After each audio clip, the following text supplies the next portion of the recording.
सरकार की భయం భయం భయం రాహుల్ గాంధీ గారంటే భయం రాహుల్ గాంధీ గారి ప్రజా ఆదరణ చూస్తూ ఉంటే మోడీకి అమిత్ షాకి భయం వేస్తా ఉన్నది ఈవీఎంలు మార్చాలి బ్యాలెట్ పేపర్ ని తీసుకురావాలి అని ప్లీనరీలో ఏఐసిసి నిర్ణయాన్ని చూసేసరికి మోడీ సర్కారుకి వెన్నులో వణుకు పుట్టింది ఆ వెన్నులో వణుకును కప్పిపుచ్చుకోవడానికి మేకపోతు గాంభీర్యాన్ని ప్రదర్శిస్తూ పసలేనటువంటి కేసులను తీసుకొచ్చారు ఏమైనా అర్థం పర్థం ఉన్నదా ఈ సన్యాసులకు వీళ్ళు సన్యాసులు కాబట్టే మంచేదో చెడేదో తెలియట్లేదు మోడీకి బీజేపీ నాయకులకు ఏం చేస్తున్నారు ఈ దేశంలో ఈ దేశ ప్రజలకు వీళ్ళు అందించిందేంటి దేశంలో నిరుద్యోగం తాండవిస్తుంది దానికోసం అడిగినందుకు అక్రమ కేసులు పెట్టారు రాహుల్ గాంధీ పైన మితిమీరినటువంటి ధరలు పెరిగినందుకు ప్రశ్నించినందుకు అక్రమ కేసులు పెట్టారు తగ్గినటువంటి రూపాయి విలువ ప్రశ్నించినందుకు రాహుల్ గాంధీ పైన సోనియా గాంధీ పైన అక్రమ కేసులు పెట్టారు ఇవన్నీ అడిగేసరికి వాళ్ళకు భయం పుట్టుకుంది కేసులు పెడతారంట వీళ్ళు మాత్రం ప్రజాధనాన్ని మన దేశ సంపదను మాత్రం అమ్ముక తింటారంట అంబానీకి ఆదానికి కొమ్ము కాస్తారంట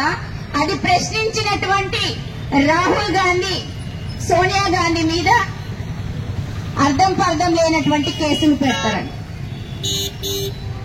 ఇది దేశ ప్రజలందరూ తెలుసుకోవాల్సినటువంటి విషయం ఏం కేసులు పెట్టారు దానికి ఏమైనా వీళ్ళ దగ్గర సాక్ష్యాధారాలు ఉన్నాయా ఈ దేశ ప్రజలకు మీరు చూపించాలి కదా ఎప్పుడు ప్రజల ఆదరణ కాంగ్రెస్ పార్టీకి ఇస్తున్నది అని తెలిసిందే అనుకోండి ఆ క్షణము అక్రమ కేసులు బనాయించి ప్రజల యొక్క మైండ్ సెట్ ని మార్చే ప్రయత్నము మోడీ సర్కారు ప్రతిసారి చేస్తూనే ఉంటది ఇవన్నీ చూసి పాపం భయం పెట్టుకుని నేషనల్ హెరాల్డ్ కేసుని చార్జ్ షీట్ లో సోనియా గాంధీ గారి పేరుని రాహుల్ గాంధీ పేరుని చేర్చడం జరిగింది అసలు కాంగ్రెస్ పార్టీ పత్రికనే కదా నేషనల్ హెరాల్డ్ మా పత్రికకు మేము చందాలు ఇస్తే మా పైన మనీ లాండరింగ్ కేసు పెడతారా స్వతంత్రం రాకముందు బ్రిటిష్ వాళ్ళ అగచాట్లను వాళ్ళ అరాచకాలను ప్రశ్నించడానికి వాళ్ళ ప్రజల యొక్క గొంతుగా వినిపించడానికి ఆ రోజు నెహ్రూ గారు మరికొంతమంది దేశ సమరయోధులు స్వతంత్ర సమరయోధులందరూ కలిసి ఈ నేషనల్ హెరాల్డ్ కే పత్రికను నెలకొల్పారు ఈ రోజు దానిపైన ఏదో అవినీతి జరిగిందంట వీళ్ళకి తెలిసిందంట పత్రికలో పనిచేస్తున్నటువంటి జర్నలిస్టులకు కానివ్వండి కరెంటు బిల్లులకు కానివ్వండి చందాలు వసూలు చేసి కడితే మనీ లాండరింగ్ కేసు పెట్టారు ఇది న్యాయమా పెట్టవచ్చా అంటే దేశంలో ఉన్నటువంటి ప్రజలకు మీరేం చేస్తున్నది ఎటువంటి అవగతం కాదు అర్థం కాదు అనేటువంటి ధైర్యంతో మీరు కేసులు పెడతారా